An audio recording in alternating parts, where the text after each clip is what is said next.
સ્વામિનારાયણ. આજના દર્શન. જય ગણપતિ દાદા. જય. Good morning. જય સ્વામિનારાયણ. જય સિયારામ. જય શ્રી કૃષ્ણ. જય માતાજી. ઓમ નમઃ શિવાય. સિદ્ધેશ્વર મહાદેવની જય. આ તહેવારનો પ્રથમ દિવસ હોળી અને બીજો દિવસ ધૂળેટી તરીકે ઓળખવામાં આવે છે. હોળી ફાગણ મહિનાની પૂનમના દિવસે આવે છે. આ દિવસે ગામના પાદર કે શહેરના મુખ્ય ચોક જેવા સ્થાન પર છાણા અને લાકડાની હોળી ખડકવામાં આવે. ત્યારબાદ લોકો ત્યાં વાજતે ગાજતે ઢોલ શરણાઈ જેવા વાજિંત્રો વગાડતા એકઠા થાય છે અને હોળી પ્રગટાવવામાં આવે છે. લોકો તેની પ્રદક્ષિણા કરે છે તેમજ શ્રીફળ વગેરે પવિત્ર મનાતી વસ્તુઓ તેમનું પૂજન કરી છે.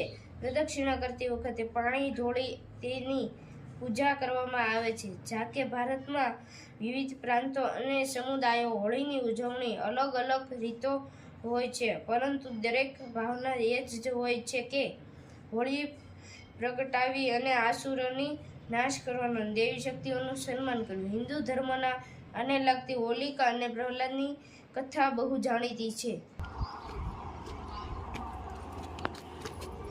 નવી કાચરીનો લોટ ત્યાર 2 દિવસમાં સુકાય એટલે તૈયાર થઈ જાય. તૈયાર થઈ જાય.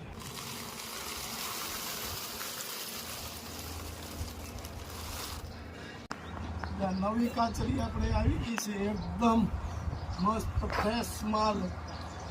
અને આને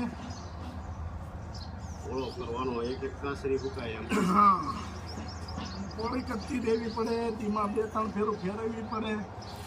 તો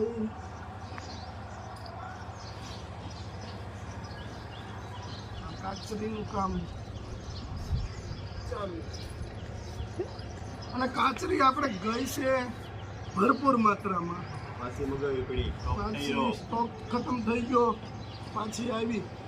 અને એને આપણે કીધેલું જ હતું કે તમે ચાલુ રાખજો. હજી આ કોઠીંબા મળે છે ત્યાં સુધી કાચરી મળશે, પછી નહીં મળે, પછી કામ પૂરું.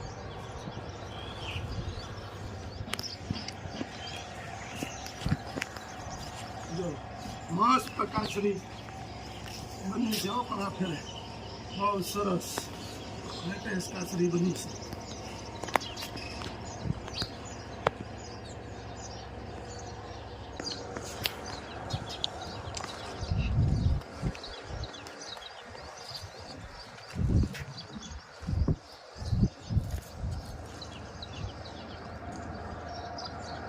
તડકાય બહુ પડે છે. સુકાતા ઘા ઉકાઈ જાય. આ કોઈ મશીનમાં સુકવવાનું નહીં, નેચરલ તડકે સુકવવાની. એકદમ વ્હાઈટ સરસ મજાની.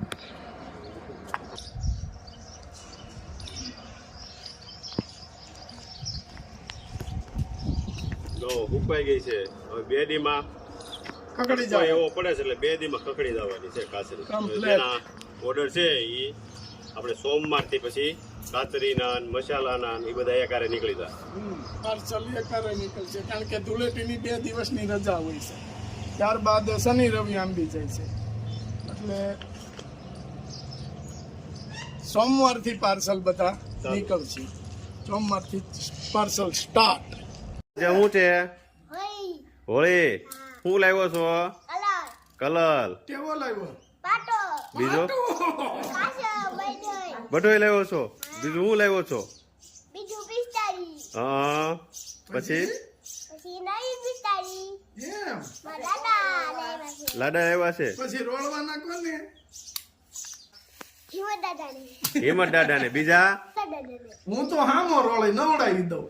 પછી આ ટોન છે તારો દોસ્ટર છે. હાલે લે એ દોસ્તારે ભાર્યા કરી.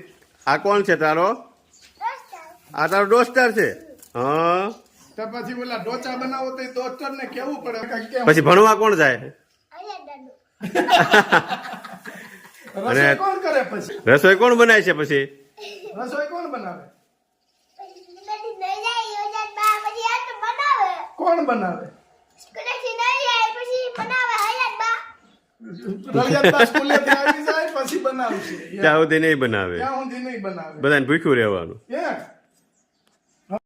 ગળ ઘી નાખું આમ હરખા ઘી નાખું ગળ નાખું ચૂરમું જોડું ફક્ત માખી મારું હવે તારો વારો એમ નહીં પેલા બધું ચૂરમું જોડું બોલ એમ પકડવાનું નહીં તારે આમ હું પકડવાનું જો આ ખેડૂતની મહેનત અને કાળા તડકાની મહેનત છે. હા કાળા તડકાની મહેનત ભીખુ કાકા હાથિયું ટ્રેક્ટરથી કઢાવી હતી પણ તોય અમુક ટકા રહી જાય એ આ સીપિયાથી ખેંચવી પડે અને ઓલાની ઘોડે વિજ્ઞાન એટલું બધું આગળ વધી ગયું છે ને તે સીપિયા એવા બનાવ્યા જો મોળમાંથી ઉપાડ લે એવા સીપિયા બનાવ્યા કા ભીખ કાકા લાભ થઈ જાય ને હા અને ખેડૂ શું કહેવાય ભીખ કાકા જગતનો તાત હા અને તોય ફળ કરવા તોય બિચારો વિચારો તોય બિચારો તો તૂટી ગયો હું તમે આમાં કરો એ ક્યાં ઢોંગી નડે પછી હવે ખેતર નવરા થઈ ગયા ને ભેગ કાકા બધા. એટલે આખો ઓલાની ઘોડે નવખંડ ધરતી એમણી પડી છે હવે પોર સોમાં હું આવશે ને તઈ ઓલાની ભગવાન જાણે આમાં પેલા પસેડાનો ઘા નો થયો હોય એવું થઈ જાય કે નહીં કહી લ્યો આખું એમણે પોરું હવે સમાહા સુધી આમાં કામ ખૂટે નહીં ખેડૂને પેલા જાણે આ બધું હાથીઓના એ કાઢશે પછી ખેડ કરશે પછી પાછું વાવણી ટાણે સાહ નાખશે અને પછી પાછા વાવણી વાવશે વાવણી વાવ્યા ખેડ 1 મિનિટની નવરાય નહીં પછી ભીખુ કાકા ક્યાં છે ગોતવામાં મુશ્કેલ થઈ જાય કઈ વાડીએ કે ઘરે જાય ને ભીખ કાકા ક્યાં છે કે વાડીએ ક્યાં પણ કઈ વાડીએ હોય એનું નક્કી નહીં જમાવટ વાળું છે આ રાખી જિંદગી જાય છે હા અને ઓણા કપામાં બધા હળાવ્યા હડાવી ગયા અને મહેનત બિચારા કરે પણ વળતર મળે નહીં. વળતર પૂરું મળે કપાસના ભાવ નથી. કપાસના ભાવ નહીં ને વળતર મળે નહીં અને આ તડકાની મહેનત. આ તડકાની મહેનત અને પણ આ એક જોતા ભીખ કાકા આ માં છે ધરતી છે એ માં કહેવાય બરાબર માં છે તો માં હેરાન તો નહીં જ થવા દેતા હોય ને એ તો કોઈ દી કોઈને ખેડૂતનું હેરાન તો શું થાય બિચારા પણ ઈશ્વરી એક એને વર્યું છે હા કે ગમે એવા ફટકા લાગે તો ખેડૂત સહન કરીએ સહન કરીએ કે એટલું એને થાય, સહન નો શક્તિ થાય. આપી છે થાય ન થાય હા તો એટલું એ બિચારા અને આની પહેલા તો હવે આ છેલ્લા વર્ષોમાં આપણે વરસ હારા થાય છે બાકી નગર 1 વરસ હારું હોય ને 2 વરસ દુષ્કાળ જ હોય તોય ખેડૂતનો કાંઈ તકલીફ ન થતી એટલે એને ભગવાન પાછું એટલું આપી રહી ને અને કહેવત છે ને કે જગતનો તાત કણવી વાહે કરોડ કણવી કોઈની પાછળ નહીં. હા કણબી કોઈની પાછળ નહીં કણબી વાહે કરોડ જીવ ગદરે આ કરોડ જેવ ગદે કણબી કણવી કોઈની વાહે નહીં. એ કોઈની વાહે નહીં પણ આ તો ઓલાની ઘોડે કે આપણે ખેડૂતને કોઈ પણ જ્ઞાતિનો ખેડૂત હોય ખેડૂત છે એને ધરતીમાં કોઈ દી ભૂખ્યો રહેવા દે નહીં એટલી ભગવાનની દિયા છે અને સહન શક્તિ એને આપી છે કે થાય ન થાય પણ એ આઠેય પોર આનંદમાં હોય ખેડૂત પણ બિચારા ક્યાં જાય નો આનંદ મારે વગર કીધે રહેવું એમ. હા અરે હોય કાંઈ આ માં છે આ થોડે એને પણ દીકરાને વાત ભૂખ્યા બરોબર રહેવા છે માં બરોબર છે માં બિચારી માં પાસે હોય તો માં દે માં પાસે ન હોય તો માં શું દે હાલો કયો. સાચી વાત છે, હે સાચી વાત છે. આપણે એમ કઈ ભાઈ ઘોડા ખેલો તો બાપ મરજો કોઈની રેટિયા કાઢતી માં ન મરજો. બરાબર હું આ એક ભગત બાપુએ એવું કીધું છે હા પણ એ વાત બરોબર છે પણ માં પાસે બિચારી પાસે કંઈક માં કામ કરી શકે એવી હોય તો સંતાન માટે મહેનત કરે ને લઈ આવે ને હા પણ જેની માં વૃદ્ધ થઈ ગઈ હોય જેની માં કાંઈ ન કરી શકતી હોય એના સંતાન તો ભૂખ્યા જ રહેવાના છે. ભૂખ્યા જ રહેવાના. ભલે ને આપણે ગઢા થઈ ગયા છે પણ થોડા જાજુ એ પગ હાલે છે એટલે ટાણે રોટલો કરી દે હા પણ મારું શું કહેવાનું છે પણ હવે ઈ જ કોઈ માનો કે એને કોઈ પ્રોબ્લેમ થઈ કોઈ પથારી વચ્યા કોઈ બીમાર થયા હા તો ઈમાં આપણે માને ખાવા દેવું પડે હા કઈ એ આપણને ખાવા એમ ન તો દે. તાવ આવ્યો હોય તો ઈ નથી આપણે હું જ બનાવી દઉં ખીચડી ખાવી હોય ખીચડી શાક માથે બનાવી લઈ હું વાર લાગે ફડાકે થઈ જાય ભલે ની પછી એની જેવું ન થાય પણ થાય ખરું એમ હા એ તો પણ કરવું પડે ને હા. શીખવું પડે કરવું પડે.